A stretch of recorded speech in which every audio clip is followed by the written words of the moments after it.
Hey everybody, welcome back to Storytime with Grampy Fat Rat. Today we're going to be doing another selection out of the Bedtime Story Tree book. We have 7 stories from that book. We're almost through it. If you guys take a moment, please go ahead down below, make a comment, tell me what type of stories you'd like to hear, any suggestions, any feedback. As always, thank you again for liking, subscribing, and supporting my venture here. But let's get started. Today we're actually going to be doing a great little story called Hansel and Gretel. Hansel and Gretel. Once there was a woodcutter who was very poor. He lived on the edge of the forest with his wife and children, Hansel and Gretel. One day he said to his wife, "What will become of us? We are so poor and cannot feed our children." His wife, who was the children's stepmother, said, "We will leave the children in the forest. They can learn to care for themselves."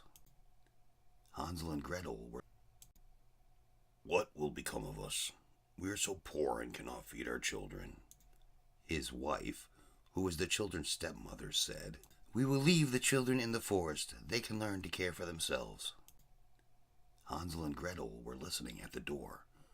Gretel began to cry. "Do not cry," said Hansel. "I will look after you." When it was dark, Hansel went outside. He secretly filled his pockets with pebbles, then crept up to bed. Next day, the woodcutter and his wife took the children into the forest. His wife had given them both some bread. Because Hansel's pockets were filled with pebbles, Gretel took the 2 loaves and tied her apron around them. Hansel kept looking back at the house. "What are you looking at?" asked the woodcutter. "I'm looking for my cat," said Hansel. But really, he was dropping tiny pebbles from his pocket onto the path. When they were deep in the forest, the woodcutter made a fire. "Sit and rest," he said to Hansel and Gretel. "When I have cut and bundled the wood, I will come back for you." Hansel and Gretel waited and waited, but their father did not return.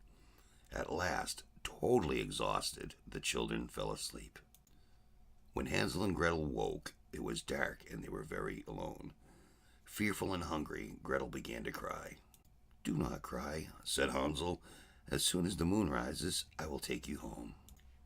Sure enough, moonlight shone on the pebbles Hansel had dropped on the path. They followed them all the way home. Some days later, Hansel and Gretel heard their stepmother plotting again. Hansel went to fill his pockets with pebbles, but the door had been locked.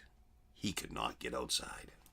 Next morning, as they set off for the forest, their stepmother gave them both a piece of bread. Hansel put his bread into his pocket and crushed it into crumbs. "Why do you look back?" asked the woodcutter. "I am watching for my pigeon," said Hansel. But really, he was dropping crumbs along the path. Once again, the children were left alone. And once again, Hansel waited for the moon to rise. But when Hansel looked for the crumbs, they were gone. The birds had eaten them. Now the children were truly lost. 3 days had passed when they spotted a white bird. "It wants us to follow it," said Hansel. Hansel and Gretel followed the bird. It led them to a house hidden deep in the woods. The children were astonished to find the walls of the house were made of gingerbread, the roof chocolate chip cookies, and windows sugar candy. Hansel and Gretel were very hungry. They broke off pieces of the house and began to eat. "Nibble, nibble like a mouse. Who is nibbling on my house?" said a voice. The children thought it was the wind and took no notice. They carried on cramming the delicious sweet food into their mouths. Then the doorhouse opened and an old woman came out. The old woman smiled at Hansel and Gretel and invited them into her house. She gave them food to eat and tucked them into nice warm beds.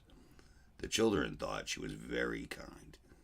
But the old woman was really a witch. She had made the gingerbread house in order to trap the children. The witch liked nothing more than to eat children for her dinner.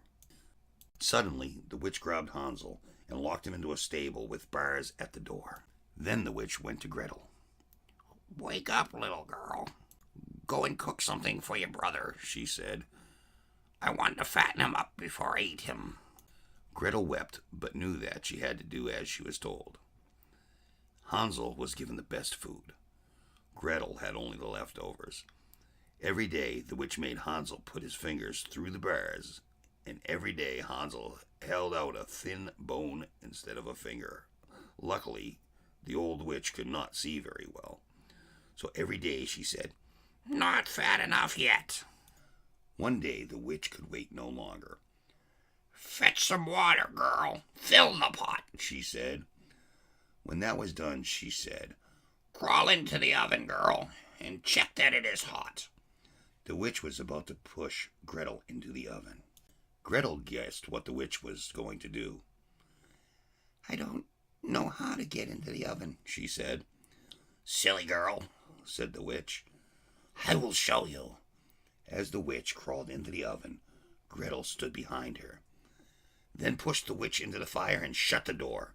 It took only a moment to free Hansel. They filled their pockets with the treasures from the witch's house and set off to find home.